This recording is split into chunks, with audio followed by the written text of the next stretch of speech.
Muy buenas noches, les saluda el profesor Joshua Barbosa. El día de hoy vamos a presentar el tema sobre fiebre sin foco. Es una segunda revisión.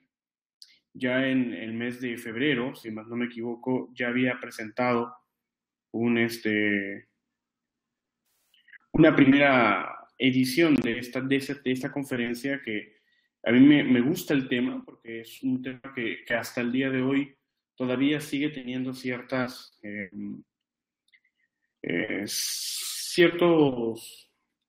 dilemas en el abordaje, tanto en el aspecto de urgencias como en la atención primaria.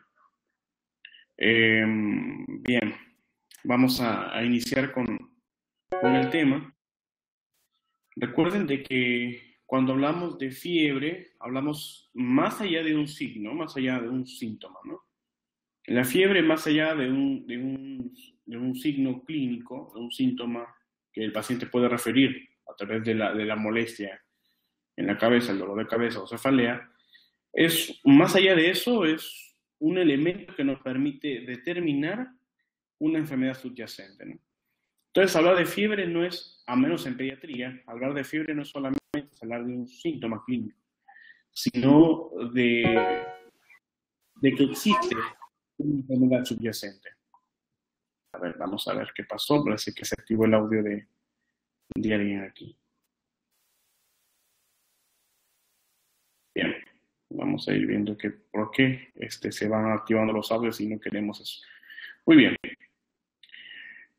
Recuerden de que pueden hacer sus preguntas al final, ¿ok? Les voy a compartir a través de conferencias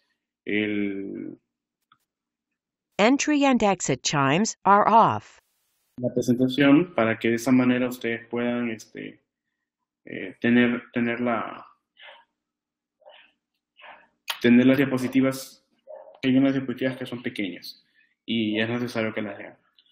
El día de mañana también estaré publicando a través de la web de Relaped el consenso clínico sobre fiebre sin foco, que es el origen de esta conferencia.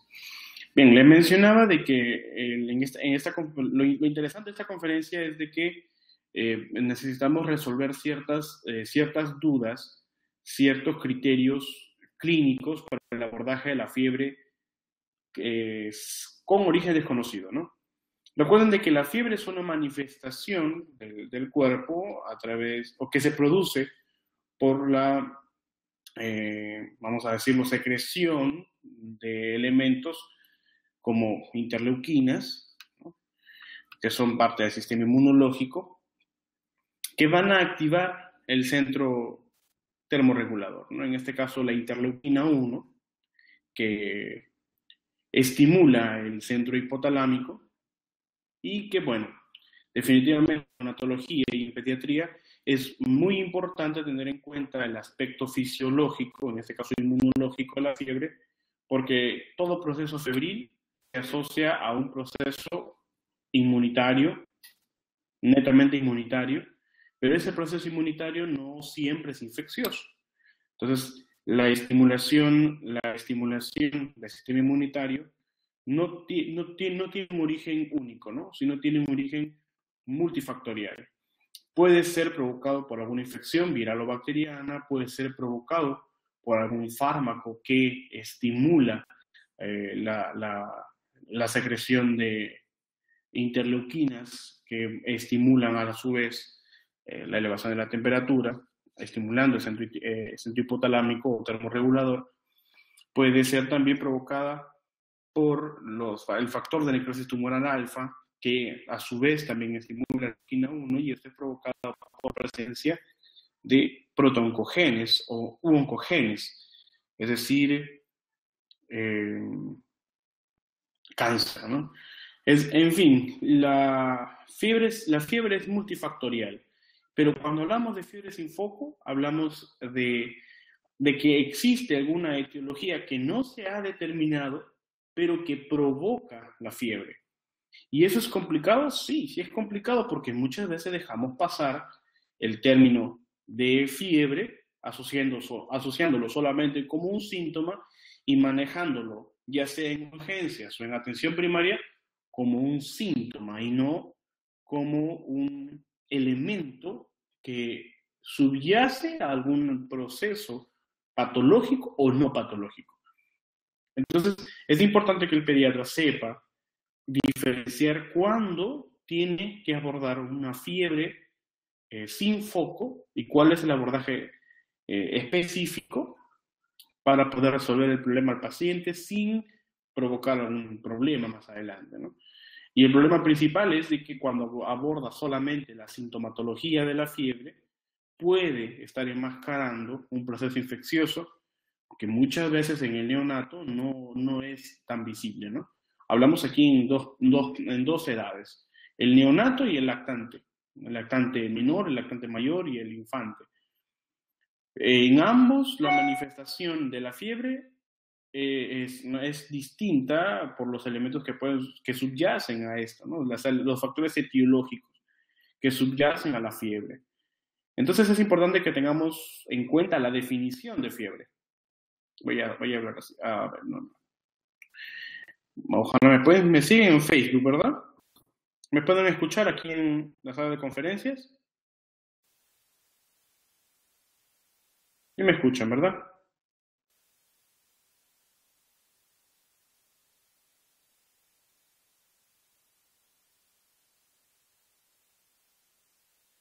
Y me escuchan a través de la sala de conferencias. Muy bien, voy a continuar. Les estoy dejando la... Muy bien. Entonces, ¿qué es la fiebre? Vamos a hacer esto de manera aislada. Es importante tener en cuenta el concepto de fiebre porque, bueno, hay unos comentarios de algunos colegas, estudiantes, también mencionan de que ya no debe existir el término fiebre, sino de hiperexia. No, hay que continuar con el término fiebre. Pues fiebre es la elevación anormal de la temperatura corporal. Ahora, el problema es que es un signo inespecífico. Como les mencioné, el principal elemento que provoca la fiebre es la estimulación del centro termorregulador hipotalámico, ¿no? En este caso la adenohipófisis, que se estimula, ¿no? Que se estimula, que recepciona la interleuquina 1 para poder estimular la fiebre, ¿no? Entonces, cuando hay presencia de interleuquina 1 por múltiples factores,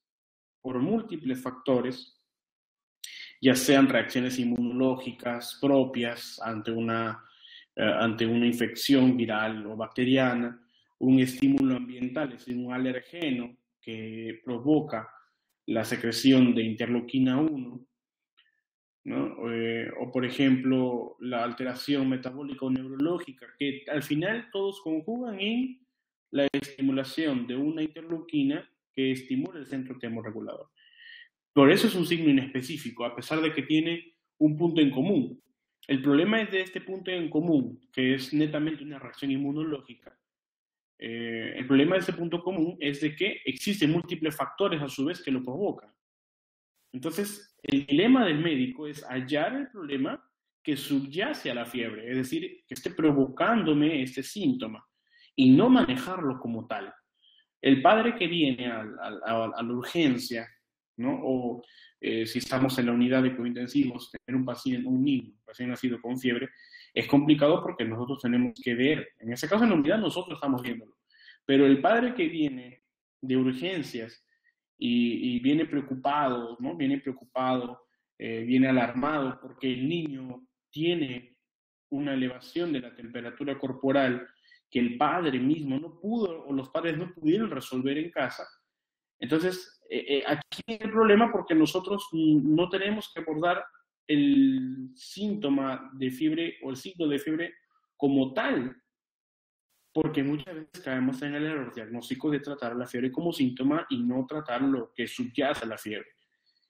Y aquí viene el dilema, porque muchas veces no tratar la fiebre como síntoma provoca que los padres piensen de que estamos cometiendo negligencia al no tratar al hijo, ahora que está de moda la negligencia. Entonces, aquí es un dilema, tratar o no tratar la fiebre. Vamos a pensar en tratar lo que provoca la fiebre.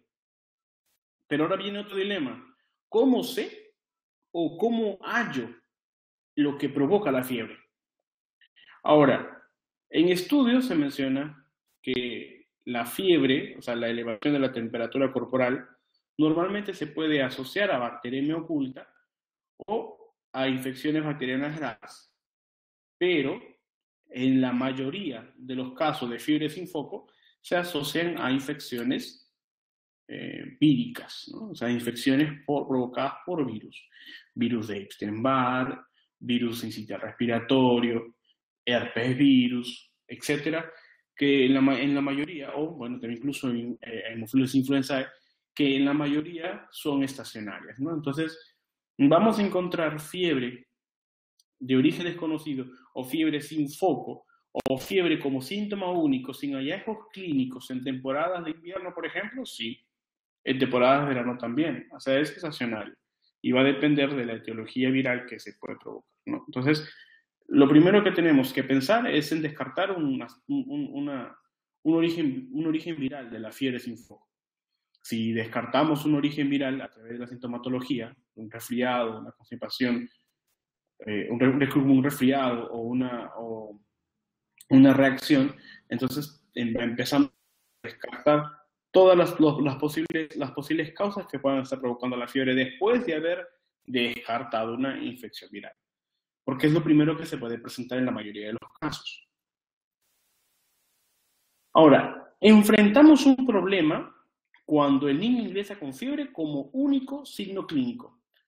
Lógico, es un problema porque nosotros encontramos a la fiebre como un signo único y el niño tiene un buen estado general o el niño no está irritable, simplemente tiene fiebre y los padres se alarmaron o la madre se alarmó porque, por ejemplo, pueden dormir con el bebé, ¿no? Eso más sucede en los niños en los padres que practican el colecho, ¿no? O sea, padres que duermen con su hijo en una cama y que se dan cuenta, con el bebé en la cama, y que se dan cuenta que el bebé empieza a aumentar su temperatura corporal. Los padres, o la madre específicamente, se da cuenta, acuden al médico en la madrugada, acuden al médico en la tarde, en la mañana o en la noche, es una emergencia que ellos los consideran, y refieren que únicamente empieza con fiebre.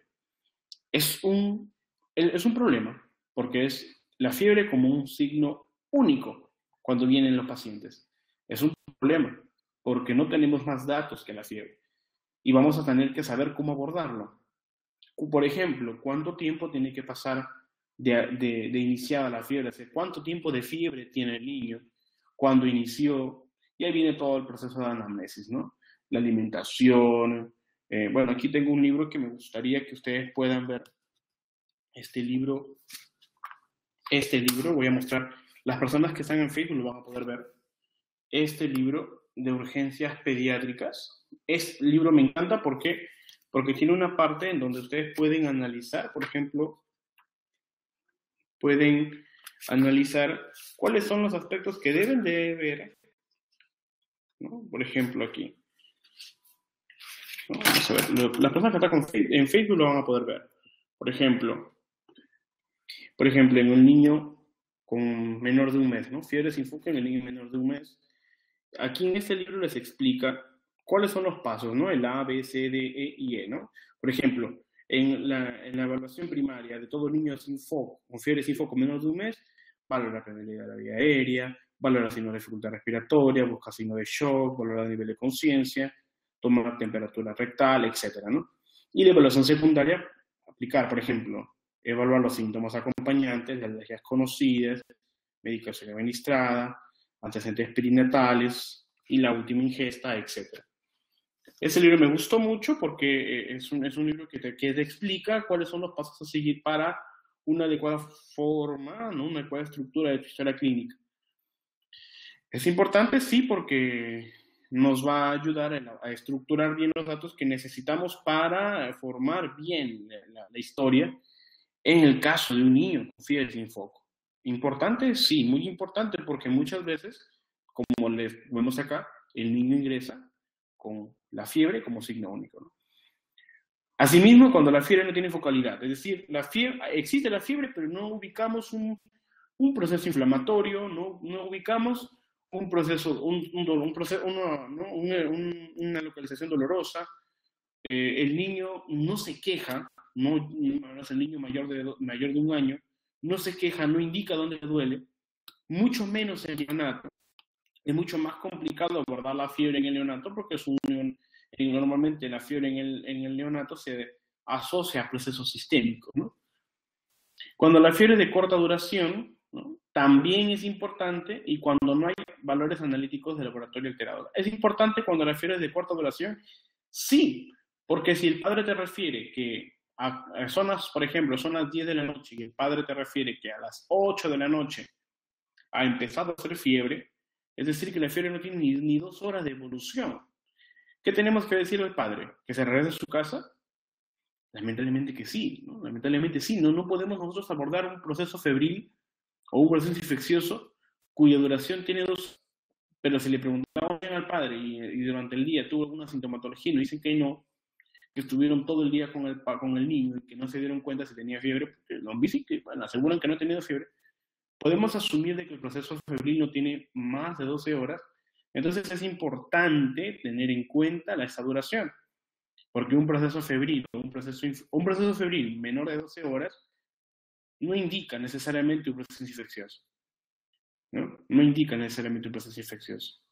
Aquí viene, en otras conferencias podemos hablar sobre la fiebre intermitente, ¿no? O sea, el niño desarrolla fiebre menores a 4 horas, ¿no?, de duración durante un día, pero en días repetidos. Y el diagnóstico principal, al final de 1 mes, 2 meses de fiebres continuas, pero con cortas duraciones, termina de pasar, ¿no? Entonces, es importante eso. Esos 3 son dilemas que encontramos. Cuando el niño ingresa con fiebre como signo único, cuando no hay localización de alguna otra sintomatología, y cuando la fiebre es de corta duración, ¿no? Y además no hay valores analíticos de laboratorio, ¿no? Porque lo primero que a veces muchos padres que ya conocen que su hijo en un momento se ha enfermado, o que se ha enfermado su hermano también en algún otro momento, ya saben que es un hemograma. Ya saben que es un hemograma. Y antes de llegar al hospital, a veces hasta ellos mismos piden un hemograma.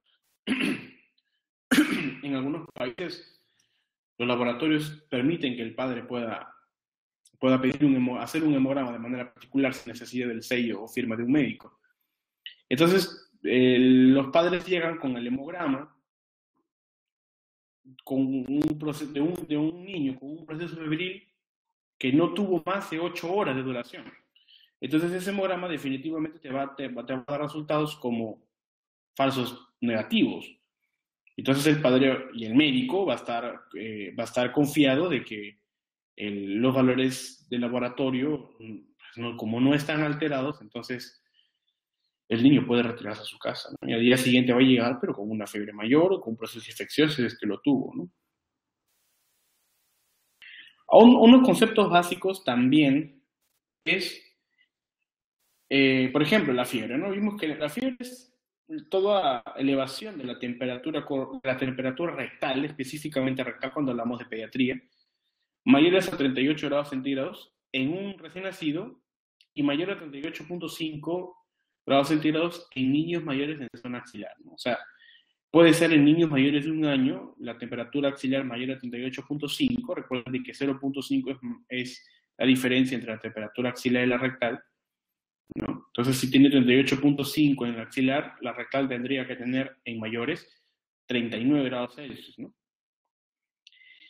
Febrícula, un término que no se utiliza mucho, pero que sí es aceptable. En la temperatura entre 37 y 38 grados Celsius, la temperatura axilar, ¿no?, entre 37.5 o 38. También otras consideraciones. Esto es una febrícula. Otro de los conceptos que tenemos que tener en cuenta es la fiebre sin foco, que es todo proceso agudo en el que la fiebre no se identifica o no tiene una localización exacta. O sea, existe la fiebre, pero no se identifica el origen de ella. Ni en la exploración física, ni en los exámenes complementarios. Muchas veces podemos tener fiebre y a su vez podemos tener valores analíticos no alterados. Entonces, ¿de dónde se origina la fiebre? Procesos virales. Si analizamos o hacemos una serología viral, vamos a poder ver cuál es el origen o cuál es el agente viral que está provocando una fiebre, una reacción específicamente alérgica. Preguntaríamos, ¿la fiebre es una reacción alérgica? ¿Ustedes qué opinan? ¿Qué opina Facebook? ¿Qué opinan en la sala de conferencias? ¿La fiebre sería una reacción alérgica?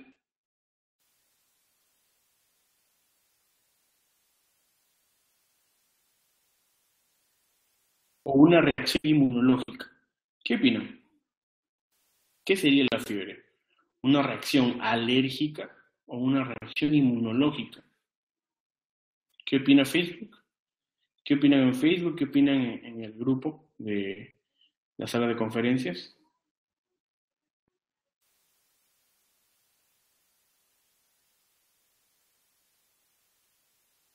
Bien, una reacción inmunológica, dice Lisette Cabanillas. Ahí está.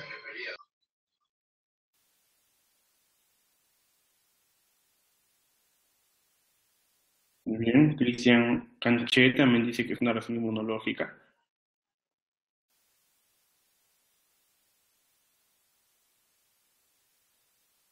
En Facebook, ¿qué opinan? Pueden opinar, pueden escribir a través del Facebook las personas que están viendo la conferencia.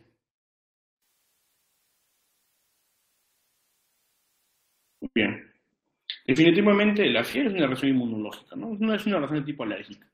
No es una reacción de tipo de hipersensibilidad. ¿No? ¿Por qué? Porque la fiebre es una reacción que va a estar permanentemente, ¿no? Y que no siempre va a reaccionar como fiebre, ¿no? Sino que va a depender de que elementos que sinteticen inmunoglobulinas, disculpen, interleuquinas, que a su vez provoquen o estimulen el centro termorregulador y provoquen la fiebre, ¿no? El problema es en los neonatos es que la termorregulación es ineficaz, ¿no? O sea, no se da. Entonces, o no se da bien, mejor dicho. Y el problema en los niños pequeños, en los neonatos, que o bien podemos tener hipertermia o incluso podemos tener hipotermia, sobre todo en casos infecciosos, ¿no? No siempre es asociada o esa asociación. Otro concepto básico es el lactante de aspecto tóxico. Es un cuadro clínico compatible con proceso séptico, donde existe afectación del estado general, o sea, afectación del nivel de conciencia, con escaso contacto con el exterior, hay petequias, hay mala perfusión periférica y hay alteración de la frecuencia respiratoria o cianosis. Todo esto es un lactante de aspecto tóxico. ¿Es importante el concepto? Sí, es importante porque en muchos de los casos también de fiebre sin foco podemos encontrar sepsis, ¿no? En muchos de los casos. Ha habido muchos reportes de fiebre sin foco asociados con sepsis, porque puede haber una sepsis o una septicemia enmascarada, ¿no? Hiperpirexia, o sea, temperaturas mayores a 41 grados, ¿no? Ahora, la hiperpirexia es un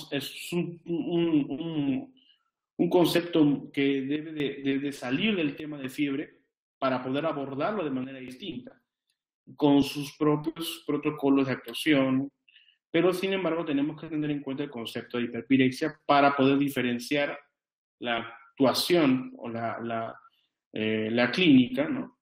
La actitud terapéutica para abordar una hiperpirexia.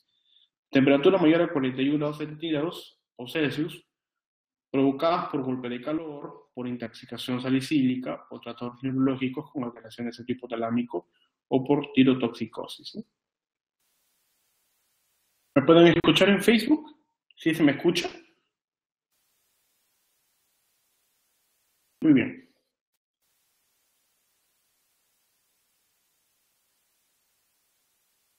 Ahora, cuando hablamos de fiebre sin foco, vamos a tener que evaluar muchas esferas. La principal esfera es la valoración clínica propia de la fiebre. Es decir, poder ir descartando cuál es el problema que subyace a la fiebre a través de la historia clínica, de la anamnesis, del examen físico, etc. Otro elemento que tenemos que tener en cuenta es que puede existir un riesgo de infección bacteriana grave. Eso es importante, ¿por qué? Porque muchas veces la fiebre sin foco podemos asociar con infección bacteriana oculta, es decir, procesos de infección en donde no existe sintomatología clínica ni afectación de los valores analíticos del laboratorio en las primeras 12 horas. Es por eso la importancia de poder tener valores analíticos de laboratorio posterior a las 12 horas de fiebre. Hasta aquí todo está ok, ¿verdad?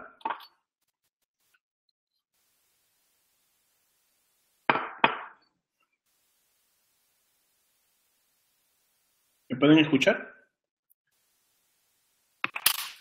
¿Sí se me escucha?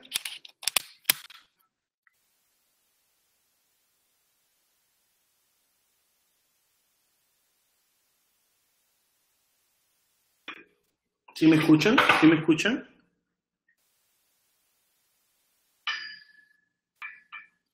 Israel, Lisette, María Soledad de León.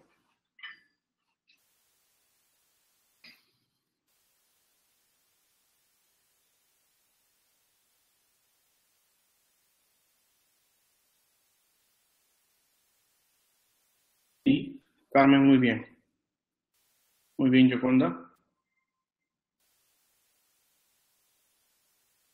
Muy bien, puedo continuar, ¿verdad?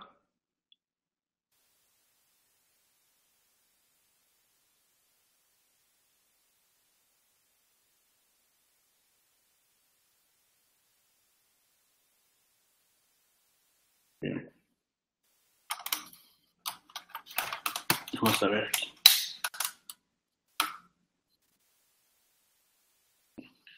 Parece que hay un poquito de que se ha movido el internet.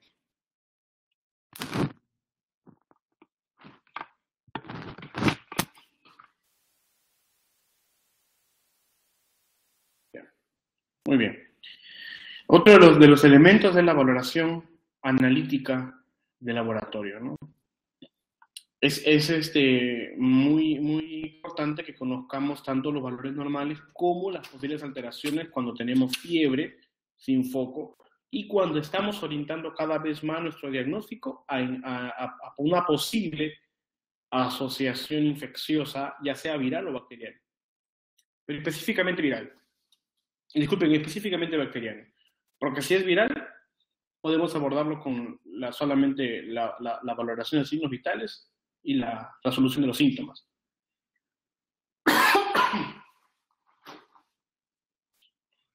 Muy bien. Otro de los puntos importantes en la valoración analítica de laboratorio es de que muchas veces no es necesaria la utilización de los valores analíticos de laboratorio cuando se trata de fiebre sin foco, porque podemos tener resoluciones de la fiebre en menos de 12 horas de evolución de la fiebre y en menos de 24 horas de control en la unidad hospitalaria de urgencias. Entonces no es necesario siempre utilizar la analítica de laboratorio, todos los complementos que vamos a ver más adelante. No es necesaria siempre. Para eso se han establecido ciertas pautas de valoración o de actitud terapéutica para poder llegar a determinar la utilización del laboratorio, ¿no? Por los procesos invasivos, por los costos, por el trauma que le vamos a provocar al niño, por las molestias que vamos a provocar a los padres, la angustia a los padres, etc. ¿no? Por muchos motivos, entonces, se debe tener en claro cuándo se va a utilizar el laboratorio y lo vamos a ver el día de hoy en esta conferencia. Espero que en Facebook me estén escuchando, ¿no? Espero que pueden escribir, pueden comentar. Bien, hay 79 personas en Facebook, lo cual es muy bueno. Y hay 9 personas a través de la sala de conferencias. Normalmente se unían más. Pero eso es bueno. Continuamos. El uso racional de antibióticos también. No a todos los niños se les debe dar antibióticos o no en todos los niños con fiebre sin foco se les va a dar antibióticos. La restricción de la utilización de antibióticos evita la resistencia bacteriana, ¿no? Otro elemento a evaluar dentro del tema de fiebre sin foco son las posibilidades de seguimiento intra y extrahospitalario. Es un problema muy grande cuando los padres traen a los niños con fiebres de poca evolución, o sea, menor a 12 horas de evolución, porque los padres tendrán que exigir que el niño se quede en la unidad de urgencias pediátricas, ¿no? Ya sea el neonato o el niño mayor de 1 año o de 1 mes. Vamos a decirlo, vamos a partir en los neonatos lactantes menores y mayores, menores de 1 año y mayores de 3 años. Vamos a poner ahora los niños menores de 3 años. Todo niño menor de 3 años cuyo padre ocupado lo trae a urgencia con una fiebre de evolución menor a 12 horas. Es un problema, sí es un problema, porque el padre te va a exigir que el niño se quede. El problema es que ahí se puede contagiar otras cosas. Entonces al final sí va a terminar haciendo fiebre, pero no porque vino, sino porque acá en el hospital se contagió de algo y le provocó la fiebre. Y el seguimiento extrahospitalario, porque una vez que se va el niño, se va de alta, una fiebre sin alteraciones del laboratorio, o sea, sin alteraciones de la valoración analítica del laboratorio, un niño que solamente hizo fiebre elevada, mayor a 39, pero que no hizo infección y que se evidenció a través del laboratorio, y que se le trató únicamente con antipiréticos y medios físicos, bajó el nivel de temperatura, se reguló y tras 36 horas de evaluación en la unidad, regresa a su casa. ¿Hacemos o no hacemos seguimiento? ¿Ustedes qué opinan? ¿Pedimos o no pedimos que regrese por consulta externa? ¿Qué opinan? ¿Qué opinan en Facebook o qué opinan en la sala de conferencias?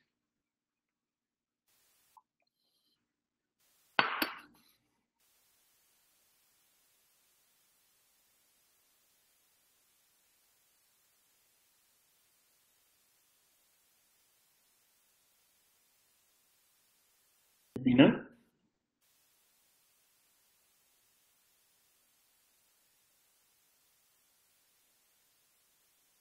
¿Bien? ¿Qué opinan? Yoconda, ¿qué opina María Soledad de León? ¿Qué opina Lizeth Cabanillas, Israel Pulido? ¿Qué opina Francisca López Martínez, Elia Rivera, Cristian Canché? ¿Y qué opina Carmen Vergara de Lima? ¿Hacemos seguimiento a un niño con una resolución de la fiebre en 36 horas de observación en emergencias o en urgencias? Se retira a su casa sin problemas, solamente el único elemento que tuvo es fiebre, no hizo infección, no hizo nada. Tiene 3 días de fiebre, intermitente, ¿no? Como se aplicó antipiréticos, no hubo más allá. ¿Ustedes hacen seguimiento extrahospitalario o les piden que regrese a través de consulta externa para evaluación o no?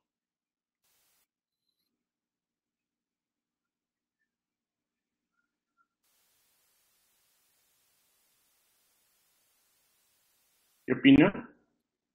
Sí me están escuchando, ¿verdad?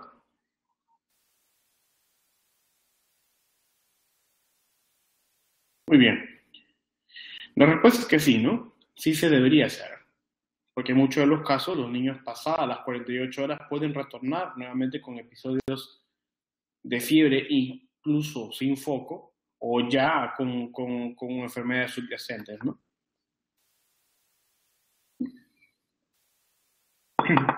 Muy bien, María Soledad de León nos dice que si solo es el síntoma único como fiebre, si es de noche se dará seguimiento con laboratorios, ¿no?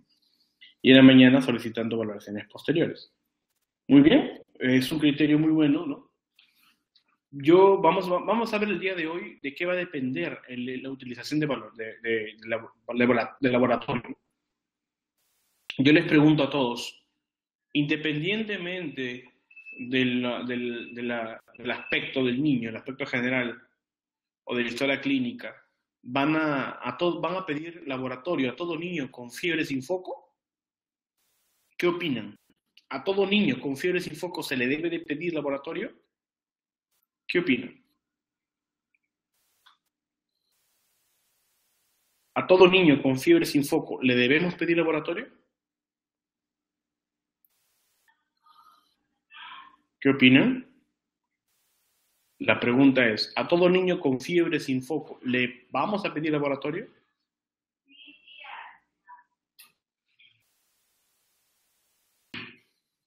¿Qué opina Carmen Vergara? ¿Qué opina Cristian? Sí me están escuchando, ¿verdad?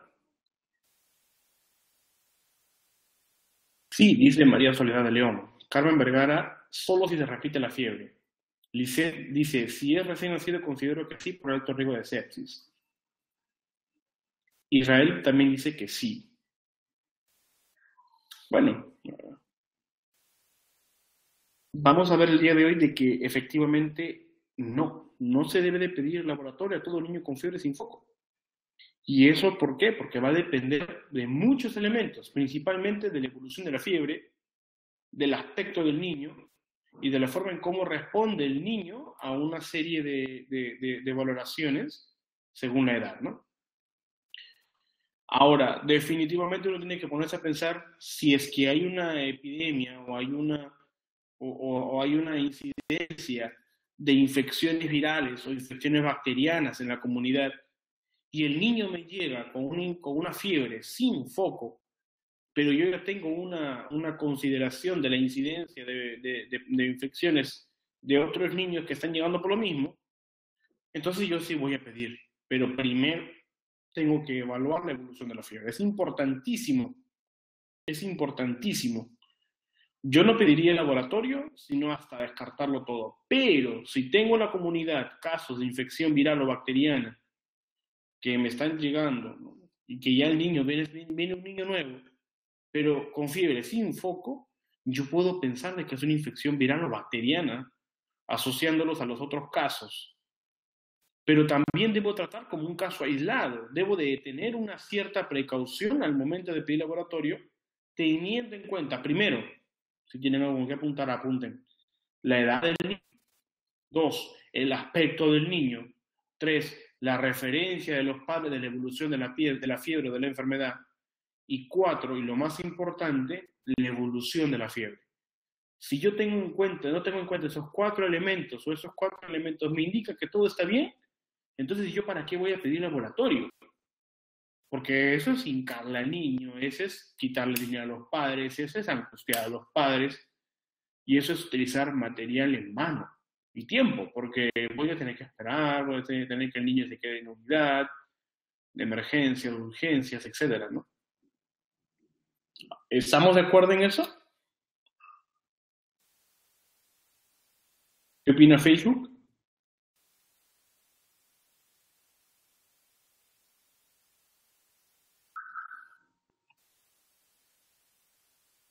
¿Qué opinan?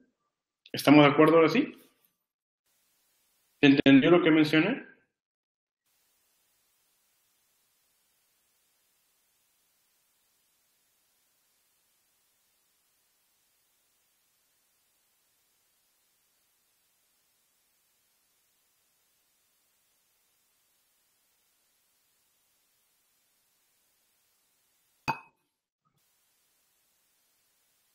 Exacto, doctora Lourdes, hay criterio de Rochester, ¿no? Eso lo vamos a ver más adelante. Lidia Cabanillas Burgos nos dice, en lactantes sí, pero en menores de 28 días, ¿se procedería igual? En los menores de 28 días hay una cierta precaución al momento de evaluar, o sea, en los menores de un mes, hay una cierta precaución, se utiliza una escala también para poder evaluar el aspecto general del niño, ¿no? Vamos a verlo más adelante. Definitivamente los niños menores de 28 días, o sea, los niños menores de un mes, o en los neonatos, el abordaje es totalmente distinto. Pero también tenemos que tener en cuenta de que las infecciones en estos niños son también distintas, ¿no? La etiología del agente infeccioso, viral o bacteriano, es distinto en ellos. Definitivamente vamos a tener que tener en cuenta el patógeno ambiental que se está dando por la estación, ¿no? Pero definitivamente en los niños menores de un mes, también tenemos que tener en cuenta la utilización del laboratorio, que no es siempre obligatorio. Aquí en los niños menores de un mes hay una cierta diferencia en la valoración de la fiebre, ¿no? Porque la fiebre no se va a manifestar, la existencia de fiebre no siempre explica una aparición de una infección, ¿no? Sino también puede ser algún otro proceso metabólico, etc.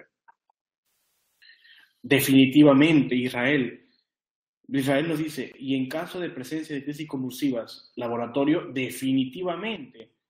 Si tenemos fiebre y crisis convulsiva, significa que el niño tuvo temperaturas mayores a 41 grados. Si es que pensamos de que pueda existir alguna relación entre la intensidad de la fiebre y la convulsión. Porque puede haber desarrollado fiebre de manera aislada y los procesos convulsivos de manera aislada por algún proceso neurológico, pero eso ya tiene otro abordaje. Abordaré tanto el proceso de fiebre con alguna etiología infecciosa o no, lo descartaré con laboratorio, pero también voy a evaluar la situación neurológica, ¿no?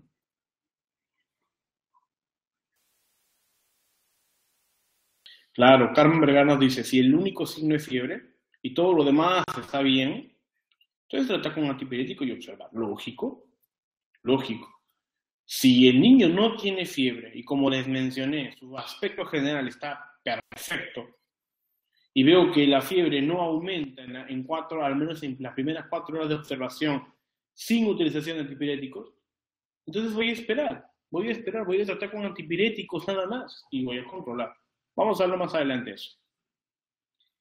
Ahora, dentro de las infecciones víricas, en la epidemiología, vamos a ver distintos agentes etiológicos virales, como los virus sistema respiratorio, enterovirus, adenovirus, herpes virus, influenza y virus de Epstein-Barr, ¿no? Entre todos los virus que pueden estar causando fiebres sin focalidad, ¿no? O sea, sin presencia de signos clínicos, además de la fiebre.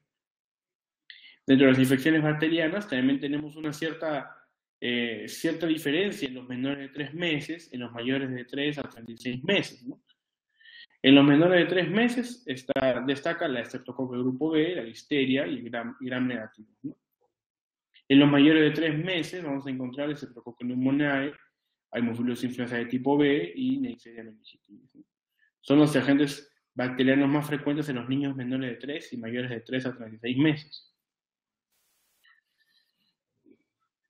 Aquí algo muy importante que lo estoy abordando dentro del informe que estoy haciendo acerca de la fiebre sin foco, que les voy a presentar a través de la página de Relaped. Y es que en la mayoría de los casos en niñas, o más frecuentemente en niñas menores de 12 meses, o sea, niñas menores de 1 año, que son niños considerados como niños de riesgo, niñas menores de 2 años y niños menores de 1 año, se asocia más a infecciones tracto-urinarias. O sea, hay más infecciones del tracto urinario que puedan estar provocando fiebre sin foco, ¿no? La infección del tracto urinario en niños menores de 1 año también tiene su complejidad al momento de abordar o al momento de identificarlos, ¿no? Porque muchas veces se presentan con fiebre como signo clínico único. Aquí están los factores de riesgo, ¿no? Para las niñas y para los niños. Factores de riesgo para desarrollar una infección del tracto urinario. Yo quiero que se asocien a fiebre sin foco. Por ejemplo, temperatura mayor o igual a 39, fiebre mayor a 2 días, que sean de raza distinta a la negra, menores de 1 año, ¿no? Y ausencia de otro sitio de infección. Y en los niños, menores de 6 meses incluso, niños no circuncidados, niños sin otro foco de infección, pueden desarrollar una ITU con fiebre como signo único. Tenemos que evaluarlo. Bien, vamos a hablar ahora sobre el diagnóstico. Definitivamente, ya les había mencionado, para poder elaborar un adecuado diagnóstico y una actitud terapéutica clara, concisa, y que no distraiga al pediatra de poder encontrar algunos otros elementos que no necesariamente tiene que abordar cuando se trata de identificar la etiología de una fiebre, o sea, es decir, identificar la causa que subyace a la fiebre, es elaborar una historia clínica perfecta. poder basarse en la edad para poder tener consideración del agente etiológico, para poder tener consideración de la respuesta del niño a la fiebre, para poder tener una respuesta de la respuesta del niño a una reacción inmunológica, para poder tener respuesta respecto a la vacunación y a la asociación de la vacunación con la fiebre, ¿no? Vamos a evaluar más o menos 4 días después de haberlo vacunado. Si el niño ya pasó 2 semanas que ya se vacunó, es decir, un niño de 3 meses, ya pasó casi 2 semanas que más, o 2 semanas más que la vacuna de los 2 meses, que a veces puede provocar fiebre, entonces no vamos a pensar que es por vacunación. Si ya pasó más de 2 semanas, no tiene nada que ver. Pero vamos a sumar más o menos 4 días de la vacunación, específicamente más 4 días. O sea, si el niño está entre los primeros 4 días de haberlo vacunado, es posible de que la fiebre pueda deberse a la vacunación. Otro aspecto de la técnica es la temperatura, ¿no? O sea, el poder identificar la diferencia entre la temperatura axilar y rectal en los niños menores de 1 mes. Bueno, definitivamente en los niños menores de 1 mes la temperatura axilar no tiene mucho valor, no tiene mucha especificidad. Sin embargo, la temperatura rectal sí. Y asimismo, como vimos la asociación con la edad, la respuesta antitérmica también es muy importante. Muchas veces los recién nacidos no tienen una respuesta antitérmica adecuada, porque su centro termorregulador no tiene un control adecuado. Entonces nosotros podemos aparentemente disminuir el calor corporal a través de los antipiréticos, pero los antipiréticos no van a actuar inhibiendo las interleuquinas siempre, ¿no? Depende también del antipirético que utilicemos. Por otro lado, la repercusión de la fiebre, ¿no? La repercusión de la fiebre en el nivel de actividad, en el nivel de conciencia, en la calidad del llanto y en la capacidad de ser consolado. O podemos encontrar también a niños con un llanto paradójico, ¿no? O sea, un niño que llora cuando lo cargas y que se calma cuando lo dejas en la cama, ¿no? También los signos y síntomas asociados, pero todo va a partir con un factor común que es la edad. O sea, la edad va a ser un elemento determinante para poder asociarla a la respuesta antitérmica, a la repercusión de la fiebre, a los signos y síntomas asociados, incluso a los elementos desencadenantes, ¿no? Bueno, el nivel socioeconómico es uno de los elementos que tenemos que tener en cuenta en la trayectoria clínica. ¿Por qué? Porque una persona con nivel socioeconómico bajo es una persona que intentó, al menos unos padres que intentaron solucionar los problemas de su casa, los problemas del niño. Muchas veces los padres con niveles socioeconómicos bajos traen a su niño después de un día o 2, cuando ya la fiebre está más instaurada y cuando si es un paciente infeccioso definitivamente está más instaurado. Tenemos que tener en cuenta también eso, ¿no? Incluso el aspecto sociodemográfico, ¿no? ¿Dónde viven? Si la distancia de su casa hasta traer al hospital o a la unidad o hasta este hospital es muy amplia para que el niño demore en llegar, ¿no? O sea, el niño no lo llevaron ese día en la madrugada, lo llevaron hasta el día siguiente en la tarde o en la noche porque su casa es lejos, ¿no?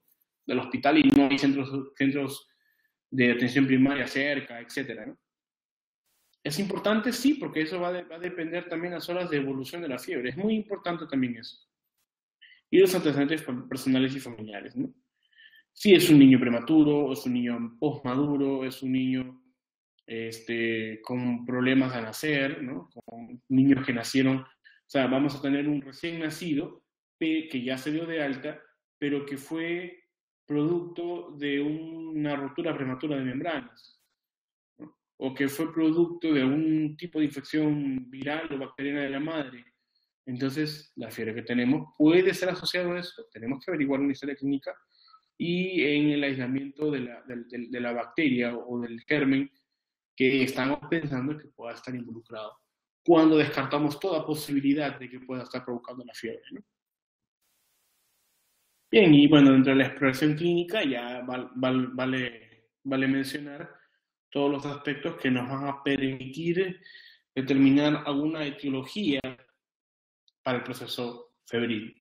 Dentro del estado general, si es un niño irritable o es un niño contento, evaluar también la calidad del llanto, evaluar si en el estado general el niño tiene un aspecto tóxico, ¿no? Un aspecto séptico. O sea, tiene rigidez de nuca, tiene petequias, tiene letargia o está nubilado, está cada vez menos consciente, su llanto es paradójico, o casi no llora, no responde a estímulos, el recién nacido, o el lactante menor o mayor o menor de 3 años, etcétera. Entonces podemos, y además estamos viendo que estamos descartando una sepsis, entonces nuestra actuación no va a demorarse en pensar en tratar solamente con antipiréticos, ¿no? Sino nuestro abordaje va a ser mucho más allá.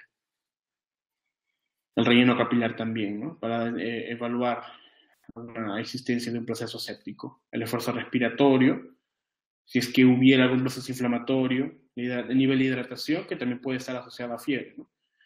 Niños deshidratados, mayormente niños mayores de 1 año, o niños mayores de 6 meses que ya pasan por el proceso de lactancia, y que la madre pues tomó muy a pecho que le digan quítale la teta, dejó de darle el biberón, pero lo privó prácticamente de biberón, lo único que consume de líquido en el día es las papillas y no consume más líquidos, entonces el niño se va a deshidratar. Y la madre primeriza en su ignorancia pensó que le estaban diciendo que lo limiten totalmente de líquidos, ¿no? Sin apoyo de la madre o del padre, le priva de líquidos al niño, el niño se deshidrata y empieza a venir con fiebre, pero por deshidratación. Sucede, ¿no? Sucede. Bien, respecto a los signos vitales es muy importante para poder descartar algún otro proceso. La palpación, la auscultación, la evaluación de la orofaringe para evaluar algún proceso inflamatorio respiratorio y asociarlo a algún proceso infeccioso viral o bacteriano. El aspecto neurológico muy importante, como lo mencioné, para evaluar signos meningios y focalidad neurológica,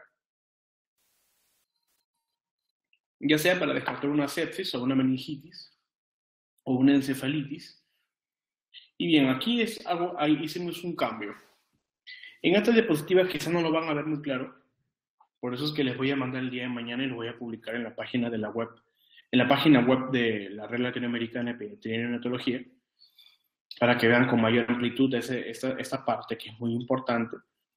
¿Por qué? Porque aquí en este cuadro he puesto, por ejemplo, el recuento leucocitario, ¿no? Los leucocitos, en niños de 1 mes, en niños de 6 meses, o en niños mayores de 6 meses, los valores normales. Y cuando tenemos valores anormales, ¿qué podemos pensar? Por ejemplo, niños, independientemente de la edad, mayores a 15.000 leucocitos por milímetro cúbico, ¿no? Es decir, hay leucocitosis, pero que además está acompañado de polimorfonucleares, entonces aumenta el riesgo de infección de etiología bacteriana. Pero no solamente eso, sino que vamos a tener bacteriemia oculta. Es decir, niños con leucocitosis acompañados de polimorfonucleares, cuyo único síntoma fue la fiebre y que no hubo otro síntoma. ¿Bien? Otro concepto es que en el recuento leucocitario podemos encontrar neutrófilos mayores a 10.000. Neutrófilos mayores a 10.000 indica mayor riesgo de bacteriemia, ¿no? Y eso posible también asociarlo a sepsis. Niños menores a 5.000, es decir, leucopenia. En pacientes con buen estado general podemos asociarlo a procesos virales. Es decir, tenemos leucopenia en niños con fiebre como síntoma único, hay que asociarlo a procesos virales y empezar a tener en cuenta la valoración, la historia clínica para poder encontrar si es que existe algún proceso ambiental relacionado en la comunidad que pueda darnos una respuesta a las infecciones virales. En pacientes con sospecha clínica de sepsis es un factor de mal pronóstico. O sea, tenemos un niño con aspecto tóxico, con aspecto séptico en evaluación, en exploración física, y que además tiene leucopenia, entonces es un mal pronóstico. Y puede asociarse a infecciones neonatales graves. Es decir, en niños, aquí viene la diferencia, ¿no? Les mencionaba de que existen ciertas diferencias en evaluación analítica de laboratorio en los niños mayores de 1 mes y menores de 1 mes. Y es esto, ¿no? En niños menores de 1 mes normalmente una leucopenia puede asociarse con infecciones neonatales graves. ¿Sí me están escuchando aquí en la sala de conferencias?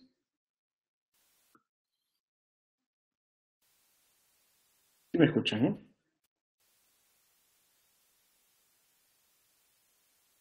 Bien, doctor Marco Rivera. Marime Marco Rivera, ¿no? Marco Rivera Mendoza. Ah, sí, Marco Rivera Mendoza. Me había asustado y dije, Marime. Muy bien, doctor. Continuamos. Un signo de infección bacteriana grave de vacuolas citoplasmáticas o de granulación tóxicas en el frotis de sangre periférica, ¿no? O sea, en niños eh, con leucocitos mayores a 20 o mayores a 10, si es que también existen mayores a 20.000 leucocitos o mayores a 10.000 neutrófilos. Y además, si tienen PCR elevado y son mayores de 12 meses, se recomienda realizar una radiografía de tórax, porque se relaciona normalmente con un riesgo de neumonía oculta.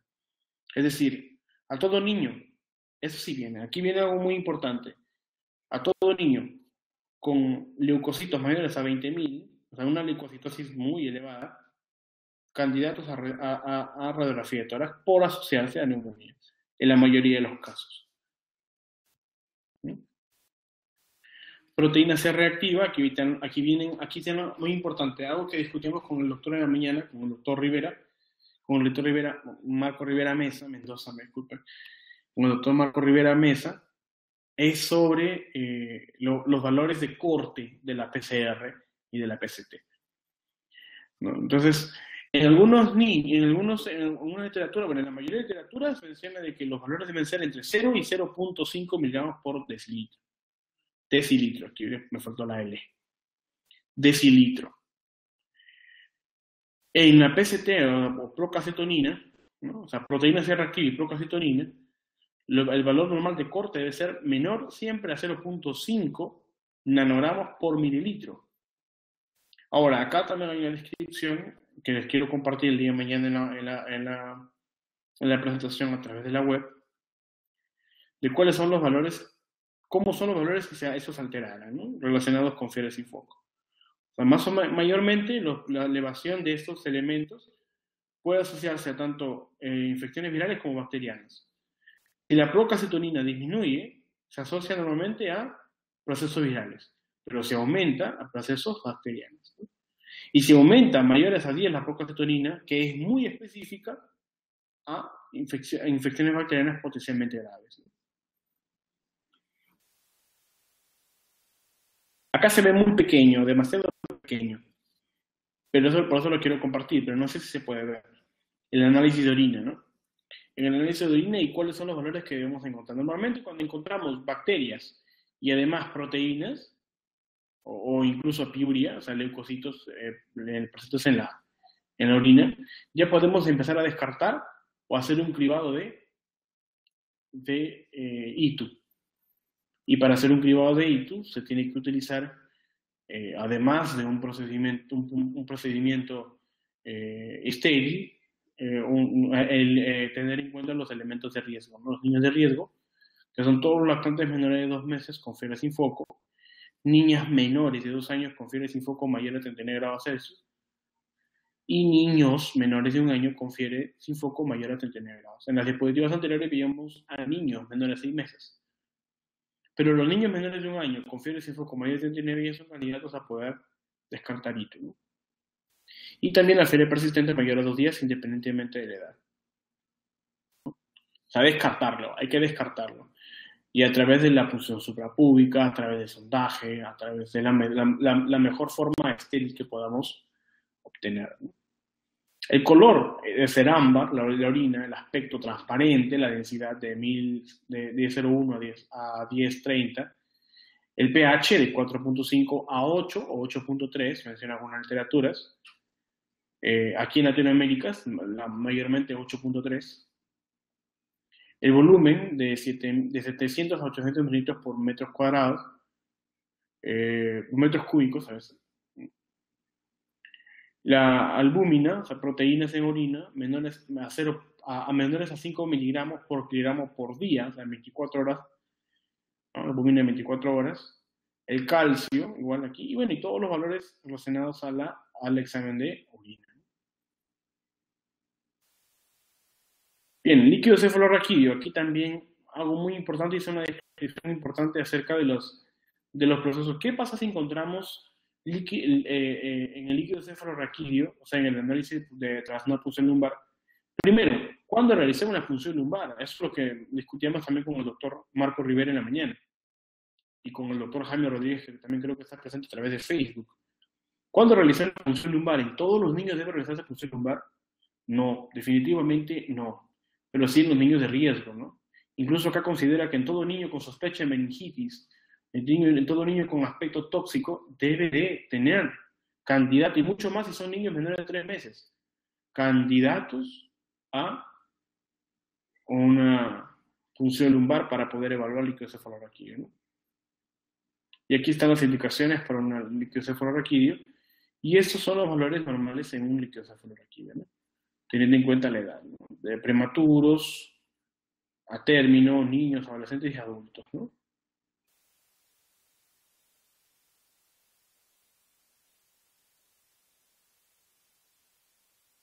Bueno, acá se viene pasado, creo que me olvidé de borrarlo, no sé por qué, no sé por qué salió, eso ya está acá.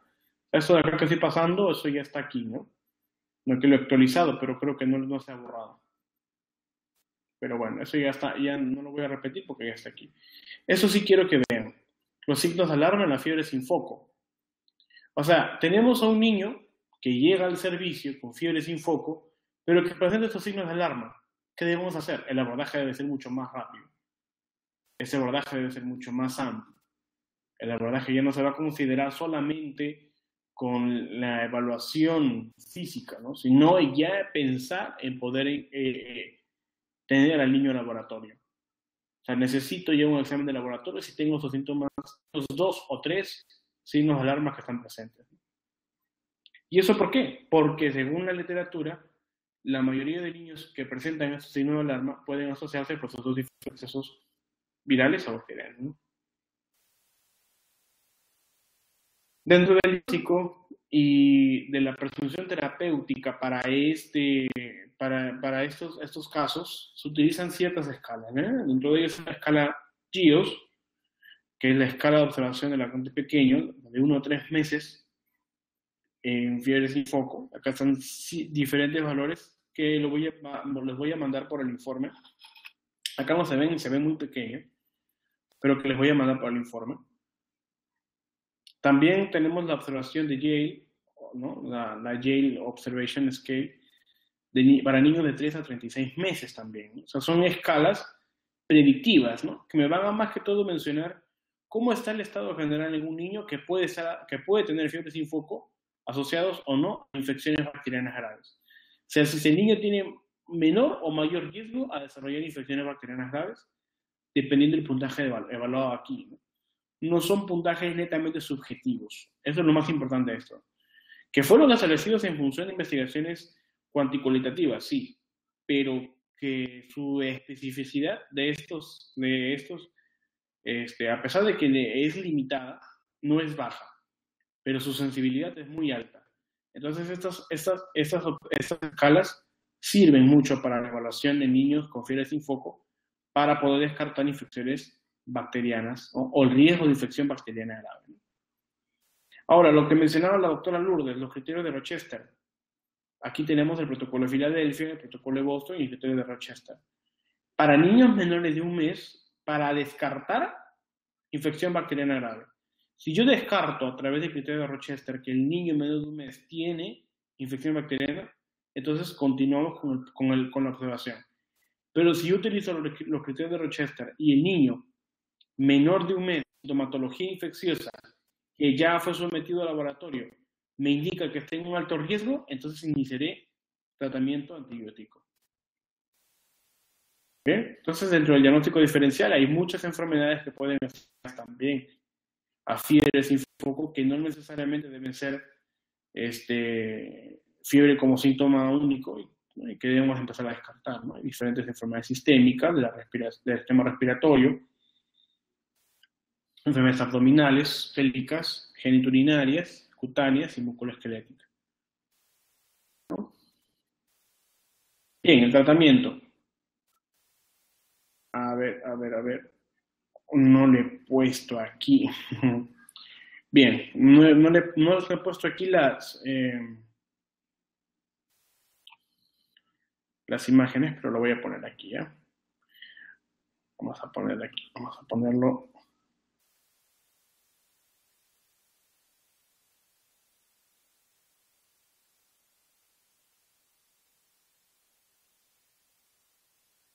Vamos a ponerlo aquí, ¿ya?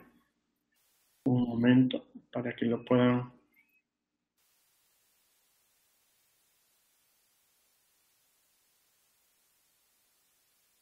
Vamos a exportarlo como PDF y de esa manera abrirlo en el.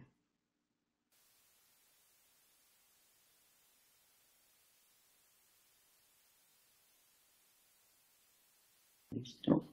Uno. De esa manera podemos abrirlo aquí en la presentación y de esa manera también lo puedan ver tanto en Facebook como ya lo están viendo ahorita, creo, porque estoy utilizando mi computadora, ¿no? Y finalmente este.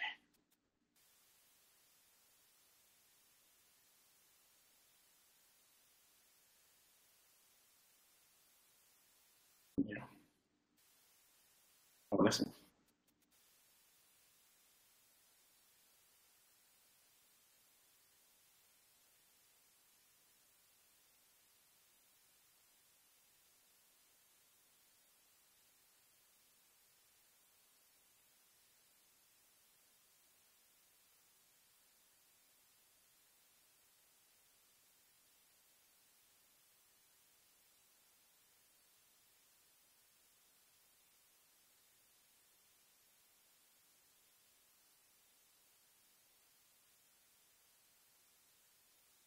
Muy bien.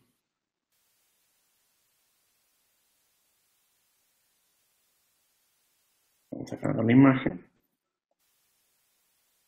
No se perdió la conexión. Estoy aquí todavía, estoy aquí. Sí me escuchan, ¿verdad?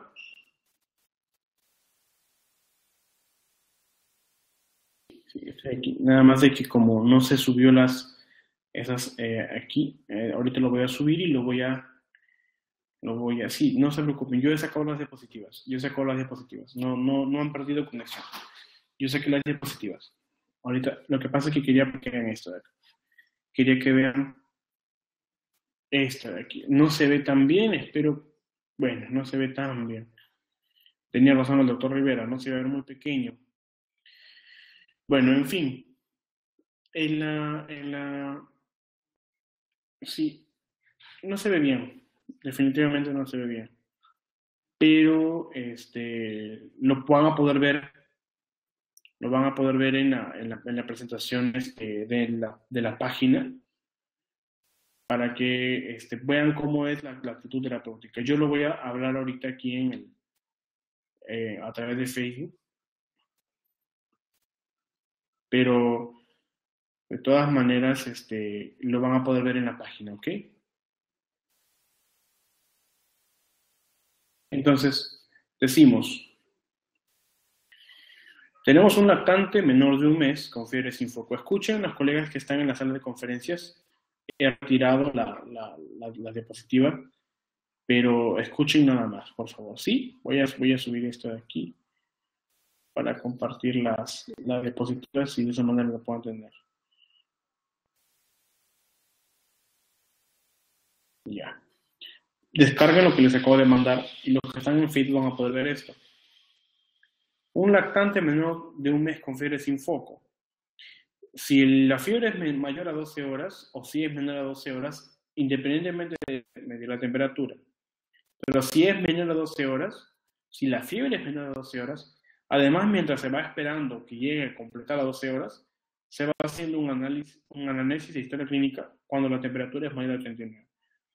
Si mide la temperatura y si es menor a 39, se debe someter a control y si es de bajo riesgo, se va de alta el niño con control ambulatorio en 24 horas. Pero si la temperatura es mayor a 39, porque si es menor a 39, el niño va a tener un bajo riesgo. Es poco probable que el niño con temperatura menor a 39 pueda desarrollar sepsis o pueda desarrollar algún problema infeccioso.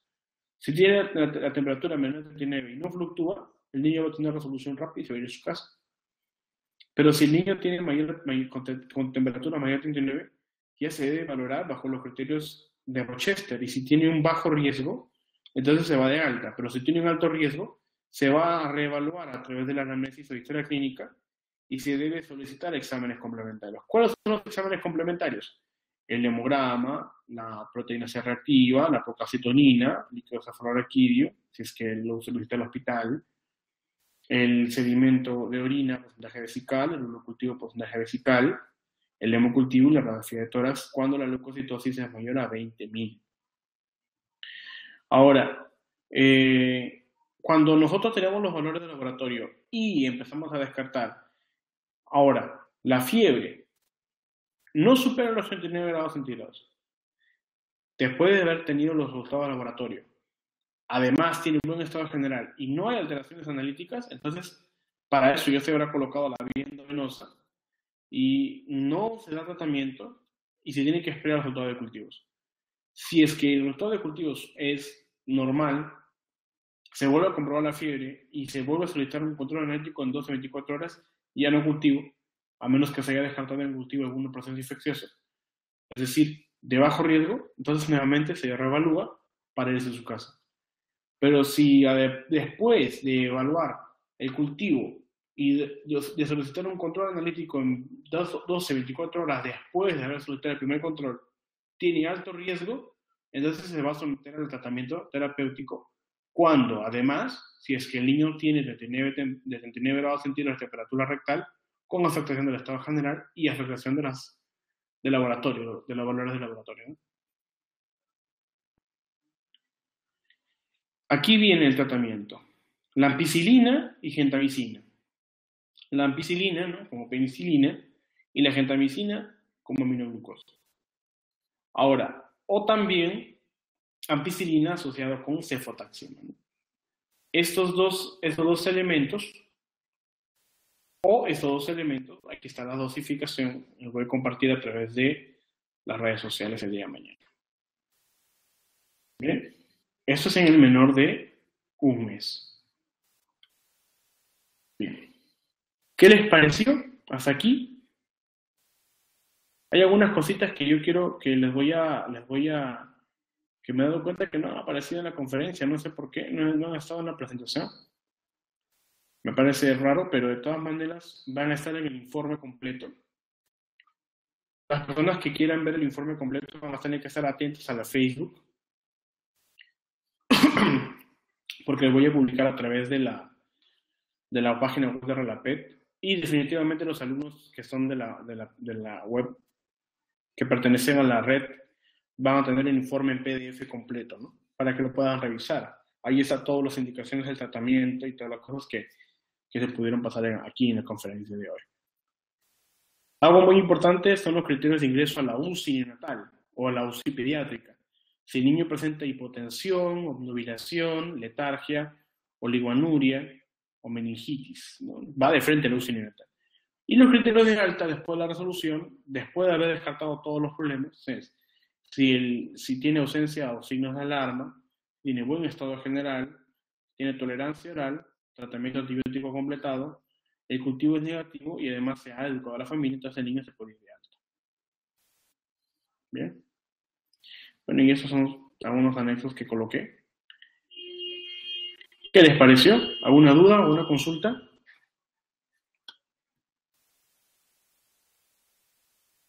En Facebook, ¿qué les pareció?